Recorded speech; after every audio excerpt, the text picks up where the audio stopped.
हूं आपके साथ जूही तोमर और आप देख रहे हैं न्यूज़ 1 इंडिया। मौत और उसके बाद का सफर। समझदारों की माने तो हर इंसान एक बार तो ये जरूर सोचता है कि उसकी मौत कैसी हो।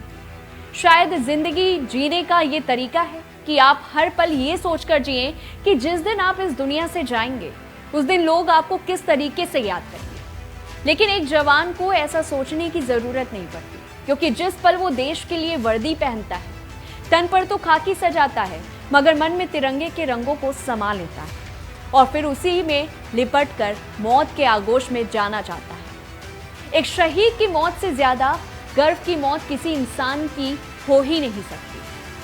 सर्द हवाओं के बीच भीषण गर्मी में तपती रेत पर ये जवान सीना तानकर देश की रक्षा करते हैं और फिर उसी धरती की रक्षा करते करते कई बार वही शहीद हो जाते हैं।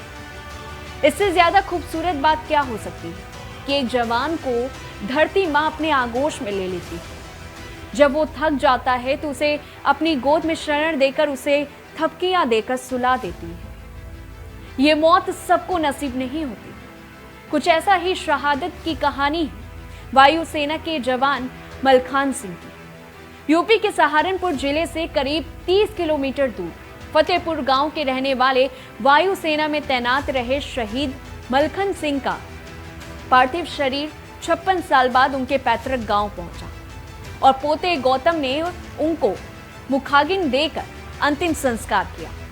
उनके अंतिम दर्शन करने के लिए गांव और आसपास के गांवों से लोगों का हुजूम उमड़ पड़ा। मलखान सिंह अमर रहे और भारत मां के जयकारे से पूरा गांव गूंज गया।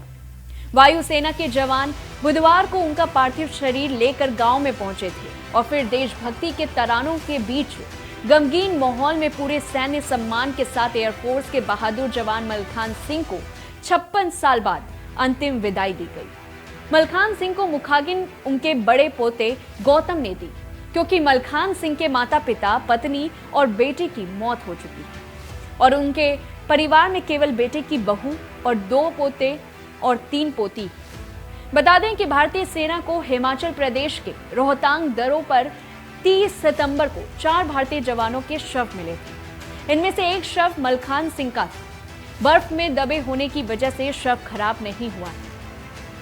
बात 1968 की है, जब 102 जवानों को इंडियन एयरफोर्स का twin engine AAN 12 turboprop transport विमान 7 फरवरी 1968 को चंडीगढ़ से लोह जाते वक्त लापता हो गया और फिर उसके बाद खराब मौसम की वजह से वहीं फंस गया, जिसके बाद हिमाचल प्रदेश के रोहतांग दर्र के पास विमान दुर्घटनाग्रस्त हो गया, जिसके बाद सर्च ऑपरेशन चलाया गया।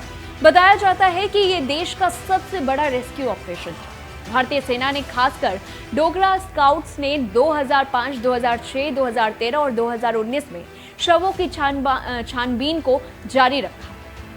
बताया जाता है कि दुर्घटनाग्रस्त की कठोर परिस्थितियों और चुनौतीपूर्ण भौगोलिक स्थिति की वजह से 2019 तक केवल 5 ही जवानों के शव बरामद हो पाए थे और अब 30 सितंबर को 4 और भारतीय जवानों के शव बरामद हुए। शहादत को 56 साल का लंबा वक्त बीत चुका है। पत्नी, माता पिता की मौत हो चुकी है। पिता के इंतजार में 2010 में बेटा भी चल बसा। अब परिवार में बेटे की बहू, 2 पोते और 3 पोतियां हैं। 56 साल बाद दादा घर लौटे, इस बात की खुशी पोते और पोतियों को है, लेकिन गम ये है कि जिंदा नहीं बल्कि तिरंगे में लिपटे हुए उनका शव घर आया। पोते और पोतियों को यकीन तो था कि दादा एक दिन जरूर वापस आएंगे, क्योंकि वो उनकी बहादुरी के किस्से अपने पिता से सुनते थे और उनसे ही ये सुना था कि उनके दादा का जहाज आसमान में कहीं गुम हो गया। लेकिन परिवार के कोई भी सदस्य ये नहीं जानता था कि मलखान सिंह का जहाज आसमान में क्या गुम हुआ कि वो ही आसमानी हो गए। मलखान सिंह के जहाज गुम होने की खबरों के बाद परिवार की आर्थिक स्थिति खराब हो गई। उधर पिता की मौत के बाद दोनों बेटे शहर चले आए। अब शहीद जवान मलखान सिंह पोते मेहनत मजदूरी करके परिवार को भरण पोषण कर रहे हैं, क्योंकि अभी तक उनको सेना की ओर से कोई भी मदद नहीं मिली थी। बचपन में अपनी मां और पिता से दादा के जहाज के कहीं गुम हो जाने की कहानी सुनने वाले मलखान सिंह के बड़े पोते बताते हैं कि उनकी मां इंद्रो देवी और पिता राम प्रसाद अक्सर उन्हें दादा मलखान सिंह के जहाज के अचानक आसमान और बर्फीली पहाड़ियों में गुम हो जाने की कहानियां सुनाया करते थे। गौतम और मनीष अक्सर यही सोचते थे कि उनके दादा मलखान सिंह एक ना एक दिन वापस तो जरूर आएंगे। गौतम के माता पिता भी पिता की खोज खबर का इंतजार करते करते दुनिया से चल बसे। माँ बाप के जाने के बाद गौतम और मनीष भी शहर में आकर बस गए और मलखान सिंह के लापता होने के बाद परिवार को किसी भी तरह की मदद नहीं मिली। मजदूरी करके जीवन यापन कर रहे हैं। इस पूरी रिपोर्ट को लेकर के आपकी क्या कुछ राय है, कमेंट बॉक्स में बताइए। तब तक के लिए देखते रहिए न्यूज़ 1 इंडिया।